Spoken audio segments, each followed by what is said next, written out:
안녕하십니까. 한의사 교육방송의 하홍기 한의사입니다. 네, 오늘은 한약을 먹고 이제 속이 안 좋다고 말씀하셨던 어떤 최근에 오신 환자분의 이야기를 해보려고 합니다. 이제 요즘에 마스크를 많이 해서 그런지 얼굴에 이런 게 막 생겨요. 전에도 가끔씩 피곤할 때 생기고 했었는데 보기가 좀 그렇습니다. 그냥 저희 선생님들, 지인들, 가족들 얘기 들어봐도 이게 입술 쪽도 많이 건조해지고 한다고 하더라고요. 그래서 그런 것 같기도 하고, 저도 마스크를 쓰고 있다 보니까 이제 그런가 합니다. 그거는 이제 또 다른 분들도 어떤 경험들이 있는지 또 말씀해 주시면 좋을 것 같고요. 자, 지금은 이번에는 이제 얼마 전에 상담을 하다가 있었던 일입니다. 환자분의 주장은 한약을 먹고 속이 안 좋다는 거였죠. 이제 사건의 이제 개요는 기침 감기가 안 나와서 이제 한약을 복용하신 분입니다.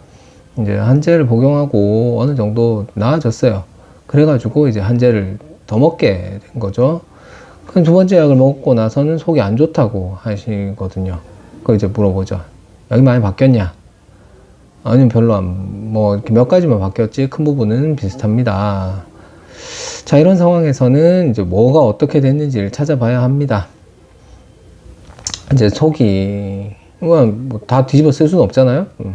그리고 뒤집어 씌우려고 씌우는 게 아니고 혼자 속이 안 불편하게 만들어 드려야 되는 거니까 무조건 소화제를 드린다는 것도 아니고.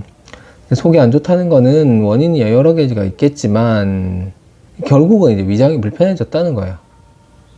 위장이 불편해졌다. 여기 명치 밑에 위장이 불편해지는 거는 이제 크게 보면 이제 음식에 양이 있고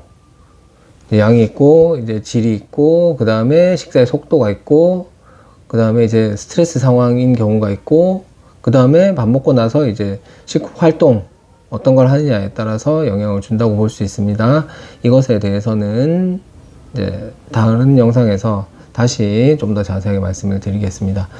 어쨌건 제가 볼 때는 이제 의견이 있을 수도 있습니다. 제가 볼 때는 음식의 양이 가장 중요하다고 생각해요. 양이요. 무엇을 먹더라도 양이 많으면 속이 안 좋아집니다. 같은 이유로 이제 무엇을 먹더라도 조금 적게 먹으면 속이 편해요. 예. 물론 이제 알레르기 같은 게 있어서 이럴 때는 먹는 양, 먹는 질에 따라서 어떤 걸 먹느냐에 따라서 다르긴 합니다. 그렇지만 일반적인 경우에라면 이제 식사의 양이 가장 중요합니다. 많이 먹으면 안 좋습니다. 근데 이제 이분 같은 경우에는 이제 잠깐만요. 전화가 들어왔네. 어떻게 될지 모르겠네. 네. 또 주간에 전화가 왔었어요. 예. 그래가지고 이제 식사량이 가장 중요하다 이거예요. 식사량이 가장 중요한데 이제 이분의 경우에서 조금 특이한 거는 뭐냐면, 이분이 이제 기침이랑 낫지 않는 감기를 위주로 오셨다 이거예요. 근데 지금 이제 시기가 어떤 시기냐 이거예요. 지금 이제 코로나 비상시국이죠. 특히 여기 어디냐, 대구라고. 그러면 이제 우리의 친구들이나 지인들이 뭐라고 얘기하겠냐고. 밥 잘 챙겨 먹으라고. 잘 먹어야지 빨리 낫는다고. 잘 먹어야지 면역력이 생긴다. 이렇게 말하죠. 그래서 이 환자분이 잘 챙겨 먹었어요. 꼬박꼬박 잘 챙겨 먹기 싫어도 한 숟갈 더 먹으려고 노력을 많이 했답니다. 그러니까 이제 속이 좋을 수가 없어요.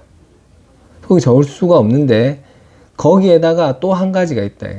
지난번 이야기 그럭저럭 잘 들었다고. 지난번 이야기 그럭저럭 잘 들었기 때문에 빨리 낫고 싶은 마음에 식후에 한약을 한 봉지씩 꼭 챙겨 먹었다고 합니다. 저희 한약이 보통 한 봉지에 어른들은 120cc 정도 들어갑니다. 120cc면 요구르트 한 개 반? 우유 한 개 정도도 안 되니까 그렇긴 하지만, 그래도 속이 좀 안 좋고 아픈 분들, 밥 먹기 싫은 분들한테는 밥을 또 챙겨 먹고 많이 먹은, 조금 더 챙겨 먹은 상태에서 한약까지 또 때려 먹으면 이제 속이 더 안 좋아질, 그걸 먹고 속이 좋아질 수가 없다 이거죠. 꽉 찼기 때문에. 약을 먹고 나면 그 속이 더 불편해져요. 그리고 거기에 더해서 이제 밖에도 마음대로 못 돌아다닌다 이거야. 그냥 이제 밖에 못 돌아다니고 요즘에 코로나 때문에 돌아다니지 말라 그러고 외출 자제하라고 하잖아요. 그러니까 그냥 앉아있다가 앉아있으면 피곤하면 그냥 눕고 그게 일수라고요. 그러다 보니까 소화가 될 리가 없다 이거죠. 그래서 이제 해결책으로 말씀을 드린 겁니다. 적게 먹어야 됩니다. 한 번에 먹는 양을 줄여야 합니다. 줄이라고 했죠. 그리고 이제 소화가 되고 나서 한약을 먹는 것으로 합니다. 한약이 뭐 소화제도 많이 들었고 속에 많이 불편하진 않지만 이렇게 한약 먹고 이 한약을 먹고 속이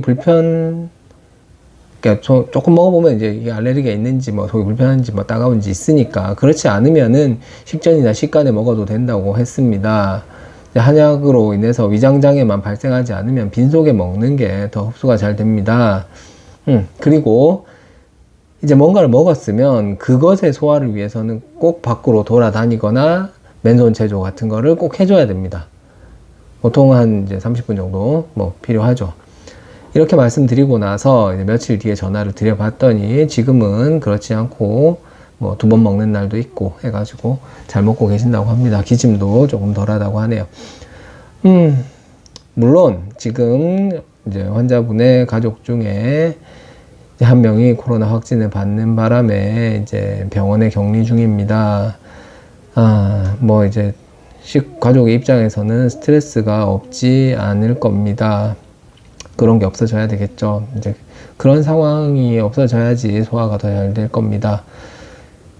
그렇지만 뭐 어떻게 뭐 또 있는 분들은 또 잘 살아야 되니까 하루 이틀 건강 관리 하시면서 지내시는 수밖에 없습니다. 자, 오늘 이야기의 결론은 한약을 먹고 속이 안 좋다고 안 좋을 수는 있지만 상황을 잘 파악해서 원인을 찾아볼 필요가 있다는 것입니다. 무조건 뭐 한약 먹었으니까 한약이 안 좋아서 뭐 나한테 안 맞아서 라고 생각할 필요는 없다는 거죠. 생각보다 한약으로 그런 일이 발생하는 일이 잘 없어요. 뭐 바나 같은 거나 뭐 와왕 같은 게 너무 많이 들어있다거나 그러면 문제가 될 수 있지만 아니면 숙지왕도 그럴 수 있겠죠. 그렇지만은 그런 게 별로 안 들어가면 괜찮다고요. 그리고 소화불량에는 적게 먹는 게 가장 중요하다 라고 말씀드리면서 오늘 영상을 마치려고 합니다. 이야, 떨어뜨렸다 펜. 아이고, 이렇게 꺼야 되겠다. 예, 오늘 영상은 여기까지입니다. 감사합니다.